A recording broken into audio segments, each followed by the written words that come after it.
En bonne compagnie, CIST, le titre de la nouvelle émission de Sophie Davant, dont le premier numéro est diffusé samedi 20 janvier 2024 à 15h35 sur France 3. À cette occasion, Télé Loisirs a pu s'entretenir en exclusivité avec l'animatrice. Moins présente à la télévision depuis son départ d'Affaires conclues, Sophie Davant revient de façon régulière avec En bonne compagnie, dont le premier numéro est diffusé samedi 20 janvier 2024 à 15h35 sur France 3. L'animatrice, que l'on a déjà vue aux commandes de CIST au programme et du Téléthon, ajoute ainsi une nouvelle ligne à sa carrière déjà bien remplie. CIST à l'occasion de cette nouvelle étape de sa vie professionnelle que la maman de Valentine Sled a accordé une interview exclusive à Télé Loisirs, évoquant pêle-mêle sa passion pour les animaux de compagnie, son rapport à l'âge et ses envies pour l'avenir. Télé Loisirs, on ne vous attendait pas forcément à la présentation d'une émission sur les animaux. Comment êtes-vous arrivé à la tête de ce programme ? Sophie Davant, quand j'ai décidé d'arrêter Affaires conclues, j'ai évidemment eu des discussions avec la direction de France Télévisions.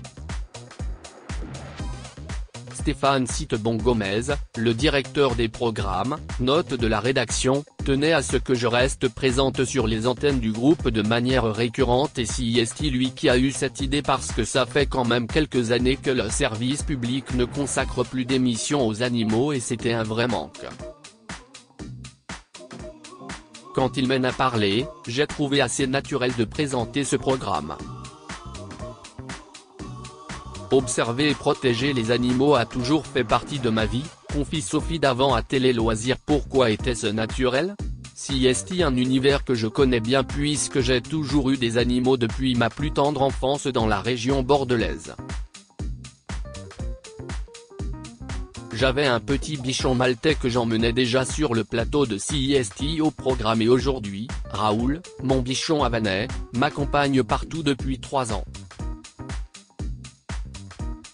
Il a fait ses premiers pas sur le plateau d'Affaires conclues parce que j'ai toujours trouvé naturel de venir travailler avec mes animaux.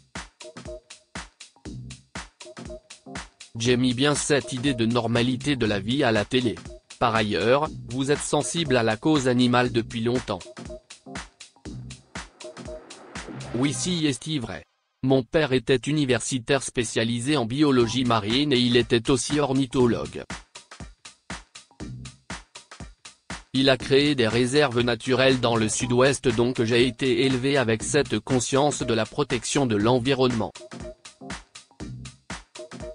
Avec mon frère, il nous a souvent emmenés dans des zones où l'on pouvait observer des animaux, loin de tout être humain.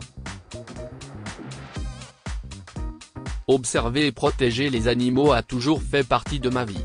Pouvez-vous nous présenter En bonne compagnie ? CIST, une émission servicielle qui sera, j'espère, d'utilité publique.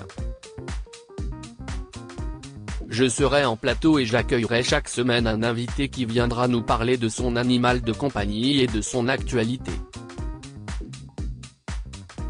Je serai entouré d'un vétérinaire urgentiste, Pierre Fabing, qui répondra aux questions des téléspectateurs, et de 2 chroniqueurs, Emiel TR et Camini, qui viendront nous présenter des reportages.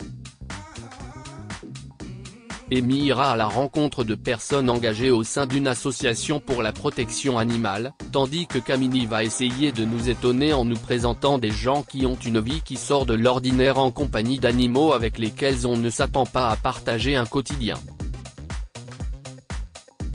Vous renouez un peu avec le principe de l'émission en bande, comme à l'époque de CIST au programme ?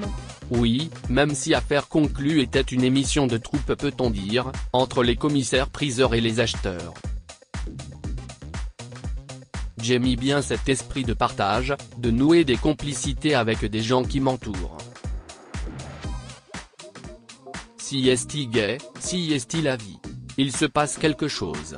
Lorsqu'on m'a présenté les 3 chroniqueurs d'En bonne compagnie, le contact est passé tout de suite. Ils étaient contents de travailler avec moi. Je crois qu'ils m'ont vu des tout petits à la télé, rire. Et moi, je suis heureuse de voir leur envie et le plaisir qu'ils ont à participer à cette émission. Si est sympa d'être témoin de leur enthousiasme. L'émission n'est pas tournée en studio mais à l'extérieur. Oui, elle est tournée à une 40aine de kilomètres de Paris, dans une ferme qui a été restaurée. Si est sympa d'être en dehors de la capitale, dans un environnement champêtre. En tout cas, je peux vous dire que Raoul vit sa meilleure vie. Je suis actuellement en contact avec plein de producteurs qui aimeraient bien que l'on collabore. Jusqu'à quand est programmée l'émission? Pour l'instant, 20 émissions sont prévues. Ensuite, je pense que ça dépendra de la réponse des téléspectateurs, des audiences et de la direction de France Télévisions, si le programme leur convient ou pas. Quoi qu'il en soit, je suis contente de la case qui a été choisie, le samedi après-midi juste après Samedi den Rire qui fait de bonnes audiences. Pour nous, si est une bonne locomotive. Si en bonne compagnie est reconduite la saison prochaine, vous serez de nouveau aux commandes donc? On verra comme ça se passe, mais il n'y a pas de raison pour que je re-signe pas.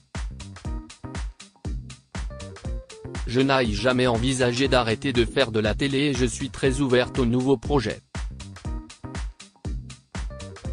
Je suis actuellement en contact avec plein de producteurs qui aimeraient bien que l'on collabore. On est en train de définir tout ça, quelles sont les envies, comment les aborder, qui pourraient être intéressés. Les discussions vont bon train en ce début d'année. Mine de rien, la rentrée de septembre 2023 était la première depuis 35 ans que vous soyez présente au quotidien à l'antenne. Si est vrai que les téléspectateurs m'ont vu arriver, grandir, mûrir, vieillir et tout ça ensemble. Je pense que nous avons un lien unique, que nous avons l'impression de bien se connaître, eux et moi. Et ça ne vous manque pas cette exposition quotidienne à la télé? Non. Je dois dire que c'était vraiment exige d'être présente tous les jours à l'antenne, filmée sous toutes les coutures. Là, de ce point de vue-là, je suis un peu soulagé, même si l'exercice de la radio, Sophie Davant a quitté Affaires conclues pour animer une émission quotidienne sur Europe 1, note de la rédaction, n'est pas plus facile, loin de là. Mais on est moins sous le feu des projecteurs. Au niveau de l'apparence physique, si est plus cool. Sophie Davant sur son rapport avec son image, j'essaie de rester le plus présentable et agréable à regarder possible tout en ayant mon âge. Vous avez fêté vos 60 ans il y a quelques mois. Comment avez-vous vécu ce cap? Je l'ai très bien vécu car je pense que l'on peut considérer le fait d'avoir 60 ans comme une chance d'être encore là parce que là, on est entouré de drames et de personnes qui nous quittent trop tôt.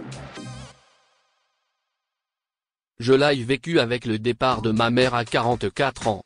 Donc non seulement, si est une chance d'être en vie, en forme et en bonne santé, mais il y a un moyen de considérer cette étape de la vie et les années futures en regardant le verre à moitié plein. Si est un peu le message que j'ai envie de délivrer. Peut-être que ma présence à l'antenne et ce que j'y ferai le démontrera. Quel rapport entretenez-vous avec votre image dans un univers où l'on est souvent plus critique avec les femmes qu'avec les hommes? De son point de vue là, on n'a pas encore atteint la parité. On est beaucoup plus critique envers l'apparence des femmes que celle des hommes. Ce n'est pas évident. Sans lutter envers et contre tout contre les signes du vieillissement, j'essaie de rester le plus présentable et agréable à regarder possible tout en ayant mon âge. Je ne suis plus une gamine donc il n'est pas question de s'habiller ou d'agir comme telle. Je me sens active, enthousiaste, pleine d'envie et de projets, et je n'ai pas 60 ans dans ma tête. Ni dans mon corps, je crois. Dans votre livre Quel bonheur de vieillisse, paru en octobre dernier, vous évoquez ce temps de repos bien mérité qu'est la retraite. Vous y songez parfois? Je n'imagine pas une retraite inactive. Je pense que s'il y a un temps qui se prépare, auquel il faut réfléchir pour cerner les activités qu'on souhaite avoir. Si elles ne sont pas professionnelles, elles peuvent être associatives, culturelles ou sportives. Peut-être que je ralentirai un peu le rythme, mais je ne m'imagine pas cesser mon activité professionnelle. Être présente sur des émissions de télé mais pas aussi souvent, réaliser des reportages ou des documentaires, faire de la radio. Il y a des tas de moyens de continuer.